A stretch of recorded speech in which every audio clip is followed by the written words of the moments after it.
Orphan Boy is trained to become the strongest swordsman with the power to multiply his physical strength. But suddenly the war ended, so he decided to revive the demon lord to fight him.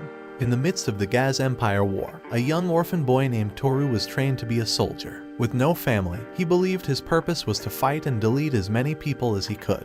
But one day, Toru met Jasmine, a kind-hearted traveling merchant. To Toru, she was like the big sister he never had, and her warm presence began to soften his heart. Jasmine didn't want Toru to join the war. Instead, she taught him that he could make the world a better place by helping others. But one dark night, a group of bandits attacked the convoy that Jasmine was traveling with. Toru rushed to help, but he was too late. He found Jasmine, and as she took her last breaths, she tried to comfort the heartbroken boy. This loss made Toru more determined than ever to join the war. However, just as he finished his training, the war came to an end. Suddenly, Toru's purpose in life simply disappeared. The once determined Toru found himself slipping into a lazy, aimless life, barely scraping by with the help of his adopted sister, Akari. On one fateful day, Toru was searching for food in the forest when an unexpected rustling in the bushes caught his attention. He couldn't believe his eyes when a girl named Chika emerged with a mysterious casket on her back.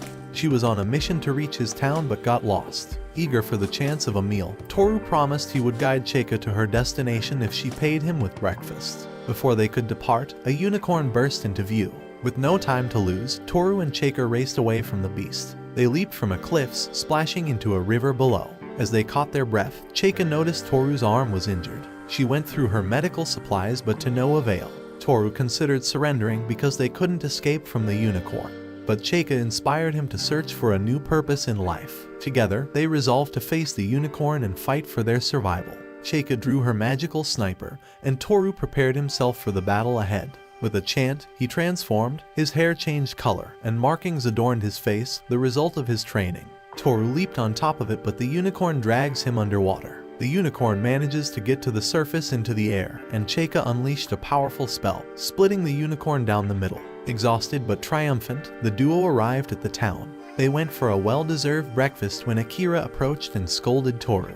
As he explained what happened, Chika saw an opportunity to use the siblings' skills and offered Toru a job. Chika revealed the details of their mission. They were to sneak into the Lord's mansion and retrieve a valuable item. Under the cloak of night, the trio infiltrated the mansion. With a deft flick of his flat dagger, Toru unlatched the window, inadvertently stirring the Lord from his slumber in a distant chamber. The group paused for a moment to strategize their next move. Reluctant to reveal the nature of the item they were looking for, Chika cast a spell to pinpoint its location. As they stealthily navigated the mansion's first floor, Toru entered a room, only to be confronted by the Lord. Hearing the disturbance, Akari and Chika rushed to Toru's aid. The moment the Lord laid eyes on Chika, he halted his attack. Staring at her in disbelief, he started to freak out and accused Chika of being already dead. After retreating from the room, Chika and Akari dashed off to locate the item as Toru distracted the Lord. They engage in a battle, but the Lord fights at long range, throwing knives. Toru decides to use a curtain mannequin as a distraction, but the Lord sees through it. He's forced to back down and prepare more traps, because without them he cannot defeat his opponent. The Lord starts using all his furniture to attack Toru, who can barely dodge his attacks. But at the right moment, he activates his traps, hanging the Lord's feet in the air. The two girls soon discovered the item, a severed right hand encased in a glass jar. With the item secured, the trio hastily fled the mansion. But they found themselves ambushed by the Gillette Corps, a post-war agency demanding to get Chika and the magical hand. Akari whisked Chika to safety while Toru, clutching the glass jar, led the Corps on a heart-pounding chase through the city. But eventually, Toru was cornered by the relentless agents. They revealed that Chika was actually the daughter of Emperor Arthur Gaz of the Gaz Empire, the infamous demon king who had perished in the war. To prevent his resurrection and another devastating war, the 8 heroes dismembered him. But Toru only saw it as something exciting. If war starts again, he will have the chance to fulfill his purpose in life. With the help of the girls, he managed to evade the pursuing agents. Chika then confided in Toru and Akari, sharing her mission to gather her father's remains, and the siblings agreed to aid Chika in her quest. Arriving at a new town, Toru covered the coffin in cloth as they looked for the next of the 8 heroes. While enjoying a meal, they learned that Dominica, a renowned dragoon cavalier and one of the 8 heroes, resided in the near forest. They contact Guy, Chika's informant, who gives them more information and led them to a hidden lake. where they discovered an abandoned magical vehicle to transport them to Dominica's location.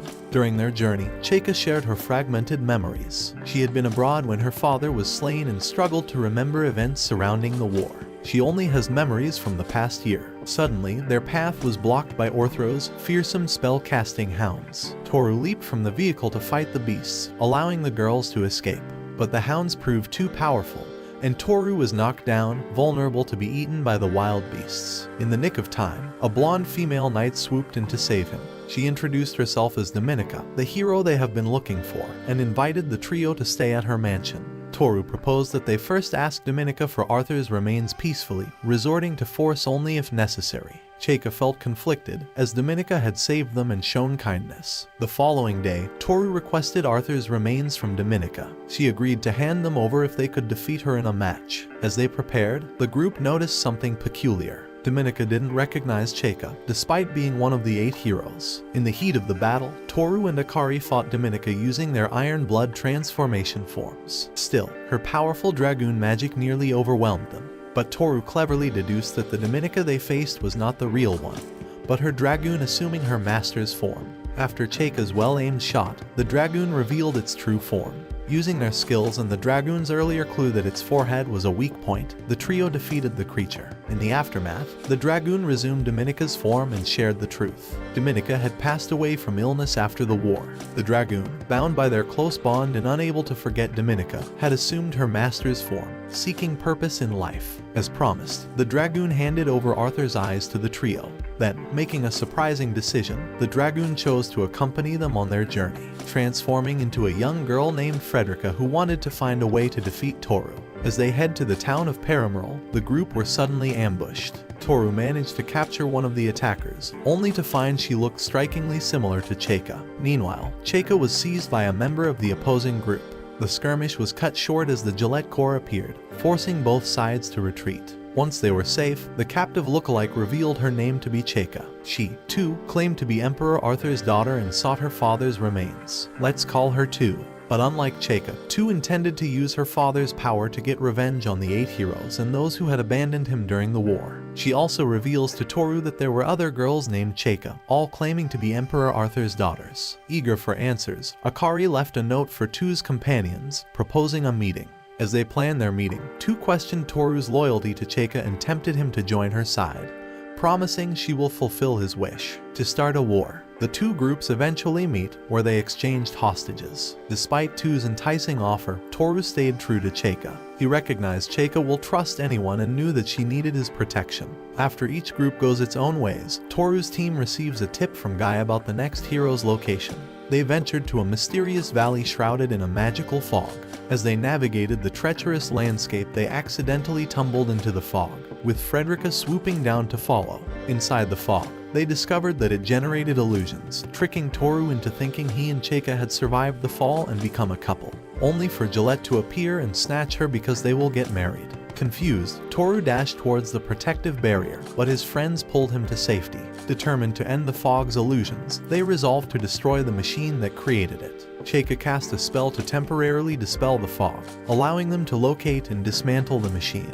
With the fog gone, they encountered Simon, the hero who was driven mad by his own creation. Simon confessed that he built the fog machine for revenge because his wife and best friend had betrayed him. The fog forced others to experience the pain of betrayal by their loved ones. The group retrieved Arthur's leg from the machine and left Simon behind. While on their journey, Toru's group found themselves running low on magical fuel for their enchanted vehicle. They discovered a shop with precious fuel in stock.